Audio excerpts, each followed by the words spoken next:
በስተመጨረሻ ተይዟል ማለት ነው። እንግዲህ ዝና በራሱ በቆፈረው ጉድጓድ ውስጥ ገብቷል።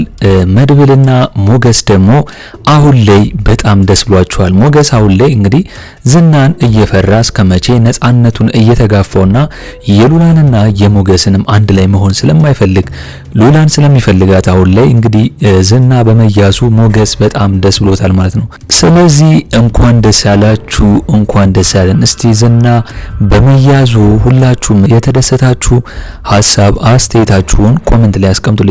እንግዲህ አሁን ላይ ዝና ከተያዘ በኋላ መድብል ቀጣይ ስራው ምንድነው? የቡርኬን የት እንደጠፋና የት እንዳረጉት መጠየቅ ነው የጀመረው ማለት። ምክንያቱም ዝና እንግዲህ ከካሌብ ሞሲሳ ጋር በመሆን ያንን የከባድ ስራ በማሰራት እንግዲህ እንዲያዘዋውርለት እንግዲህ ቡርኬን በማድረግና አሁን ደግሞ ቡርኬ ያንን ነገር ከእነሱ ተቀብሎ ያንን ስራ ስላልሰራ እነሱ ጋር እንዳለና የሆነ ነገር እንዳደረጉት ተከታትሎ ደርሶበታል መድብል ማለት ነው። ስለዚህ አሁን ላይ መድብል ደግሞ ዝናን እያወጣጣው ነው የሚገኘው። ነገር ግን ዝና አሁንም ቢሆን የቡርኬን መጥፋት ወይም ደግሞ ቡርኬ የት እንዳለ ለመናገር ዝግጁ አይደለም ማለት ነው። እንግዲህ መድብል እንደፈለገ የሆነ እየመታው እንደገና በጣም እያሰቃየው የቡርኬን ነገር እንዲነግረው ቢጠይቆም ነገር ግን ዝና ከላይ ወይም ደግሞ የበላይ ሰው እነ ካሌብ ሞሲሳ ምናምን ስላሉ እንደዚህ አይነት ሚስጥሮችን ዝና በቀላሉ እንደማይናገር ግልጽ ነው። ነገር ግን መድብል አንዴ ይዞታል፣ አንዴ በእጁ ገብቷል። የቡርኬን መጥፋትና የቡርኬ የት እንዳለ መጠየቅ ግዴታው ነው ማለት ነው። እንግዲህ ሌላው ጉዳይ አሁን ላይ ኤፍራታ በጣም ደንግጣለች፣ ፈርታለች። በቃ እንደተንቀጠቀጠች ነው እስካሁን ድረስ። ምክንያቱም መድብል አሁን ላይ ያንን ነገር ሳይጠጣ ቀርቶ ዝናን ይዞ በመውጣቱ ወይም ደግሞ ዝናን ዘርሮ ከሞገስ ጋር ይዞ መውጣቱ በጣም አስደንግጧታል። ጭራሽ መሀሌት ስትመጣ እንግዲህ ኤፍራታን ነገር ስታይ ኤፍራታን ጠይቃት ነበር። ነገር ግን ኤፍራታ ለመሀሌት እንግዲህ ምንም ነገር እንዳትነግራት መድብል ስላስጠነቀቃት ምንም ነገር አልነገረቻትም። ስለዚህ ይህንን ሚስጥር እንግዲህ ኤፍራታ ለመሀሌት ምን ብላን የነገረቻት መድብል እንደሞተ እና አሁን ላይ ዝና መድብልን እንግዲህ ሊቀብረው እንደሄደ ነው ለመሀሌት የነገረቻት።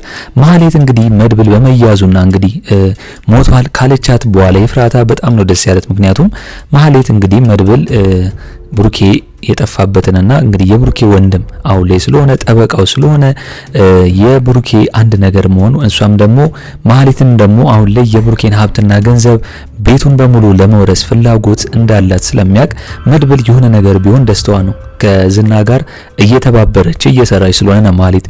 ነገር ግን ኤፍራታ እንግዲህ መድብል ሞቷል፣ አሁን ላይ ዝና ከግብረ አበሮቹ ጋር መድብልን ሊቀብሩት ሄደዋል ብላ ስትነግራት መሀሌት መደሰቷ በጣም አስገርሟታል ኤፍራታ። ነገር ግን መሀሌት በሌላ ስልክ በተደወለላት ነገር አሁን ላይ ዝና እንደተያዘና የዝና መያዝ ደግሞ ኤፍራታ ነገሩ እንዳለባት እንድትጠነቀቅ አስጠንቅቋታል። ዞሮ ዞሮ ኤፍራታን መሀሌትም እንግዲህ አሁን ላይ ዝናን አንቺ ከሆነ ያሳሽው የማትወጭበት ጉድ ውስጥ ነው እያለች ኤፍራታን እያስጠነቀቀቻት ነው ያለችው። እሷን እያስፈራራቻት ነው ያለችው። ምክንያቱም ዝናን ለመድብል አሳልፋ ስለሰጠች በተዘዋዋሪም ቢሆን አሁን ላይ ኤፍራታ በዚህ ነገር ላይ በጣም ስለጨነቃትና እዚህ ጉድ ውስጥ ስለገባች መድብልን አግኝቶ አውርተዋለች። ዝናን እንዲለቀውና ከዚህ በኋላ ከሱ ጋር ግንኙነት እንዳይኖረው በኋላ እኔ ተጠያቂ የሆንኩ ነው በዚህ መሃል ላይ እኔ በመሃል ተጎዳው እያለች ኤፍራታ እየተናገረች ነው። ነገር ግን መድብል በጣም ነው የተናገራት። ምክንያቱም ኤፍራታን በንጹህ ልቡ እሷን ቀርቧት እንግዲህ ለሷም ስሜት እያለው እሷ ከዝና ጋር ወይም ደግሞ የዝናን ነገር ተቀብላ መድብልን ለመግደል የወሰነች ጊዜ አሁን ላይ በጣም ትልቅ ስህተት እንደሰራሽ ነው የነገራት። ምክንያቱም እኔ አምኜሽ አንቺ እንዴት ጎዳሽኝ ብሏት ተናግሯታል። ስለዚህ መቼም ቢሆን መድብል አሁን ላይ የያዘውን ትልቅ ነገር ወይም ደግሞ ዝናን መቼም ቢሆን እንደማይለቀውና ገና ስለ ቡርኬ ብዙ ነገር መረጃ ከሱ ሊያውጣጣው እንደሆነም ለኤፍራታ ነግሯታል። ኤፍራታ አሁን ላይ እንግዲህ በመሃል ተጨንቃለች። ምክንያቱም የዝና እንግዲህ ዋናዎቹ አለቆች የዝና መያዝ ግራ ተጋብተዋል። እንግዲህ ከኤፍራታ ጋርም እንዳወሩ ያውቃል ካሌብ ሞሲሳ። ስለዚህ ዝናን ካላገኘ ወይ መሀሌትን ወይ ኤፍራታን እንግዲህ አግኝቶ ሊጠይቃቸው ይችላል። ነገር ግን መድብል ምንድነው ያላት? ፊት ለፊት ነው የነገራት። ማንም ቢሆን ማንም ስለ ዝና ከጠየቀሽ መድብል ጋ ነው በያቸው ብሎ እሷን እንግዲህ ነፃ ሊያረጋት በዚህ ወሬ ሞክሯል። ስለዚህ አሁን ላይ ኤፍራታ ማንኛውም ሰው መጥቶ ወይም ደግሞ እንግዲህ ዝናን የሚፈልገው ወይም ደግሞ ከሱ ጋር የሚሰሩ ግብረ አበሮቹ መተው የመድብልን የዝናን የት እንዳለ ቢጠይቋት እንግዲህ መድብል ጋር እንዳለ ነገሪያቸው ስላላት እሷም በዚህ ተናግራ ራሷን ልታወጣ ትችላለች ማለት ነው። እንግዲህ ሉላ አሁን ላይ የዝና መያዝ በጣም ነው ደስ ያላት።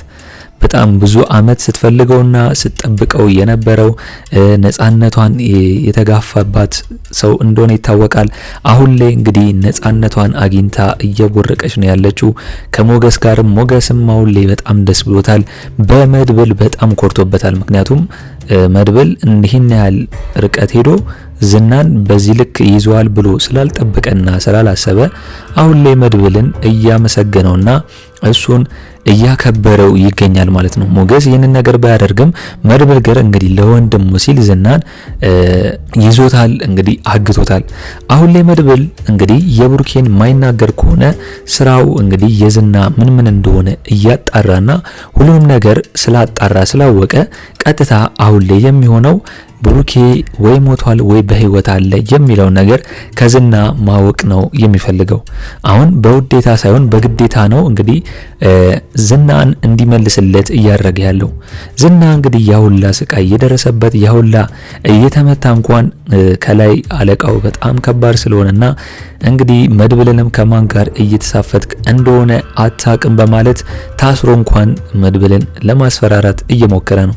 ዝና እንግዲህ ጉራው በጣም ከባድ ነው። ታስሮ እንኳን ጉራው አለቀቀውም። ጭራሽ ይባስ ብሎ መድብልን በታሰረበት ዝና መድብልን ለማስፈራራት ነው ቁጭ ብሎ እያደረገ ያለው ማለት ነው። ነገር ግን መድብል እስከዛሬ ድረስ ብዙ ጊዜ ሰጥቶታል። ከዝና ጋርም እንደዚህ ሰጥ አገባ ለመግባትና ሁሉንም ነገር በሰላም ለመፍታት ሞክሮ ነበር። ነገር ግን ዝና ይህንን ነገር በሰላም ማይፈታው ከሆነ መድብል እንግዲህ በጉልበት ለማድረግ ሞክሯል። እንግዲህ ዝና በስተመጨረሻ የመድብል ሞተ መስሎት እንግዲህ አግኝቶ እንግዲህ ለካሌብ በጣም ይሄ ነገር ደስታችን ነው ይዘነዋል ምናምን ብሎ እያበሰረው እያለ ነበር እንግዲህ መድብል የተነሳው። ምክንያቱም ለካሌብ ሞሲሳ መድብል እንደሞተና እንግዲህ ከዚህ በኋላ ማንም ሰው በፊት ለፊታችን ሊገባ አይችልም በማለት ለካሌብ ሞሲሳ እየነገረው ነበር። አሁን ግን ይህን ነገር ደግሞ ራሱ በቆፈረበት ጉድጓድ ሲገባ ካሌብ ሞሲሳ በዝና ላይ እምነቱን ይሽራል ማለት ነው። ምክንያቱም እንደዚህ አይነት ነገር በቀላሉ ዝና ይያዛል ብሎ ካሌብ ስለማይታወቅ ወይም ደግሞ ዝና በዚች አጭር ጊዜ ውስጥ በመድብል እጅ ይያዛል ብሎ ስለማያውቅ እንግዲህ አሁን የመድብል ጉልበት ምን ያህል ከባድ እንደሆነና ዝናን እንግዲህ አግቶ እስከ ማስፈራራት ድረስ የደረሰው ከባድ ሰው እንደሆነ ካሌብ አሁን ላይ ይረዳል ማለት ነው። ምክንያቱም ካሌብ እንግዲህ መድብልን እንደ ቀላል ሰው ነበር እየቆጠረው ካንተ እንዳያልፍ ብሎ እንግዲህ ዝናን በራሱ መንገድ እንዲጨርስ ነበር መድብልን የጠበቀው። ነገር ግን መድብል ምን ያህል አደገኛና ከባድ እንደሆነ በወንድሙ ከመጡበት ደግሞ ምንም የማይመለስ ፍጡር እንደሆነ አሁን ላይ ካሌብ ይረዳል ማለት ነው። ስለዚህ እንግዲህ የዝናን መጥፋት ተከትሎ ሁሉም የካሌብ የዝና ግብረ አበሮቹ ተደናግጠዋል። ኤፍራታም አሁን ላይ ምንድን ማድረግ እንዳለባት ግራ ገብቷታል። ማህሌትም እንግዲህ ዝና በመያዙ ቢከፋትም ነገር ግን ደግሞ እንግዲህ ኤፍራታን አሁን ላይ አስቢበት የሆነ ነገር ሊያደርጉሽ ሊችሉ ይችላሉ እያለቻት እያስፈራራቻት ነው ያለችው። እንግዲህ አሁን ላይ ቅድስትም እንደገና ፋሚሊዎቹ እንዳለ ተሰብስበው በዝና መያዝ ተደስተዋል።